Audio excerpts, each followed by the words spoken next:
ভাই কি মস্কারি করতে লাগবে না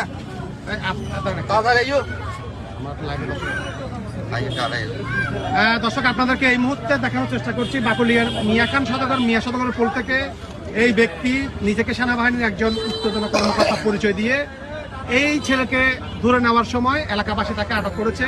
সে নিজেকে একজন সেনাবাহিনীর সদস্য পরিচয় দিয়েছেন এবং তার টিম আছে, তার গাড়ি আছে বলে এমন সময় এটা হলো যে সাবান ফ্যাক্টরির মুখে থেকে একজনকে আটক করে নিয়ে সন্দেহভিত্তিক এলাকাবাসী সহ এখানে যারা লালুমাঝির বাড়ির মুরব্বীরা আছেন সবাই আসলে বাস্তব জানার জন্য তাকে আটক করেছে, না হলে তাকে এলাকাবাসী গণপিটানি দেওয়ার চেষ্টা করছিল। যারা আছেন এলাকার আমাদের গুলজার মামা সহ এবং আনোয়ার মামা সহ তাকে উদ্ধার করে এই মুহূর্তে হেফাজতে রেখেছেন। আমরা জানতে চাইবো প্রকৃত ঘটনাটা কি। আসলে আমাকে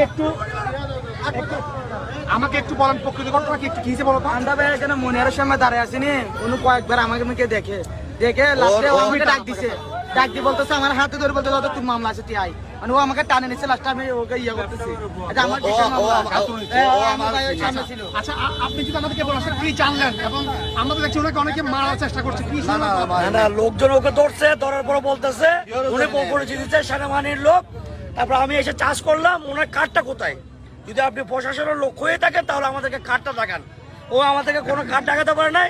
কার্ড আসতেছে, কার্ড সেনাবাহিনীর গাড়িদের মধ্যে আছে, এই কথা উনি আমাদেরকে উল্লেখ করতেছে। উনি বিপি নাম্বার সহ বলেছেন? বিপি নম্বর আপনাকে বলছে। আচ্ছা আমরা আসলে আপনি আমাকে বলেন আসলে এই যে আপনারা যেখানে দেখলেন আপনি একটু জান ওনাকে আপনারা দেখলাম যে এই মুহূর্তে আসলে কি জানতে পেলেন, আসলে কি পরিচয় দিচ্ছেন তিনি?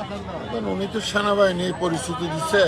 এখানকার তো এই ছেলেটা এখানে সাউন্ড ফ্যাক্টরি গলিতে থাকে অনেক দীর্ঘ ছোটবেলা থেকে। আমি তো অনেক উনি থাকে, এই ছেলেটাকে নিয়ে যাচ্ছে। কিসের জন্য নিয়ে যাচ্ছে? মামলা আছে বলছে। এখন তো সবাই এখানে ধরার পরে ওনাকে গাড়ি এখানে দাঁড়াইতে আমার ছোট ভাই আনোয়ার আসছিল, আসার পর ওনার পিস আমি আসছি, আসার পর ওনার থেকে ডকুমেন্ট চাইতে আছে। আমরা ডকুমেন্ট উনি দেখাতে পারতেছে না। উনি কাকে নাকে ফোন করছে জলদি নিয়ে আসো, তুমি কি জলদি ওনার কার্ড ওনার কাছে থাকবে। এখন এই লক নেই। এখন বর্তমান পরিস্থিতিতে উনি যদি সেনাবাহিনীর কর্মকর্তা হয়ে থাকে একজন যে কোনো, তো উনি তো বলবে ভাই আমি তো সেনাবাহিনীর কর্মকর্তা আছে, তো উনি ডকুমেন্ট দেখাইতে হবে না? উনি তো ডকুমেন্ট দেখাইতে পারতেছে না। আপনাদের প্রকৃত সেনাবাহিনী হলে অবশ্যই দেখা যাবে। আমরা সর্দার শহীদ বলছি ওনাকে, আমি সর্দার শহীদ বলছি ওনাকে। এখন উনি ডকুমেন্ট যদি দেখাতে না পারে আমরা সেনাবাহিনীকে আমি ফোন করবো, ওদের নম্বর আছে, ওদের হাতে আমরা তুলে দেবো ওনাকে। আচ্ছা আপনি বলতে চাচ্ছেন কিছু? হ্যাঁ বলেন। আমি আজ থেকে আধা ঘন্টা আগে আমি সকুরিয়ার থেকে আসছি 7 দিন ব্যবসায়ের মাল কাটার জন্য। আমি সিএনসি থেকে নামছি, আমাকে ওরা হামলা দিয়েছিল আধা ঘন্টা আগে। আমার ওর হামলা দিয়েছিল, সগো ধাক্কা খাইছে।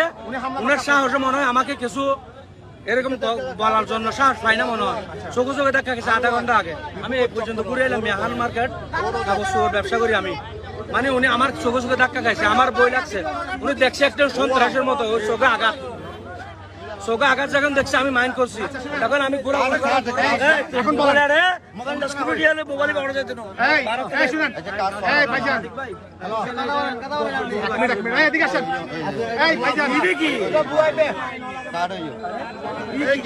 কথা বলেন না। এই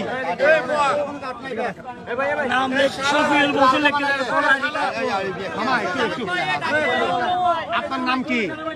আপনার নাম কি? বছর সেনাবাহিনী কত বছর চাকরি করে? এখানে থেকে 15 বছর থেকে সেনাবাহিনীতে 15 বছর ধরে আছে। আচ্ছা এর অ্যান্সার হিসেবে মানে আমরা ডিডি হিসেবে থাকি এখানে, ডিডি করি আমরা এখানে। ওরা বলছে আপনি সেনাবাহিনীর না, আমরা অরিজিনাল সেনাবাহিনী না, ওখানে ডিডি আবার কি ডুপ্লিকেট সেনাবাহিনী আছে নাকি? ওই তো এখানে ডিডি করি আমরা, রাত্রে ডিডি করি। আচ্ছা শুনেন, আপনি তাহলে সেনাবাহিনীর কিসে চাকরি করেন? সেনাবাহিনী কিসে? ডিডি এখানে ডিডি করি। সেনাবাহিনী ডিউটি করেন কিসে? ভিতরে ডিডি করি। ভিতরে কিসে ডিউটি? সেনাবাহিনী ডিউটি সেনাবাহিনী করবে। ওই এমনি রাত্রে ডিডি করি। রাস্তায় গেলে ওনারা টিম নিয়ে আসছে, ডেলি 2 ঘন্টা আছে ওরা পুরো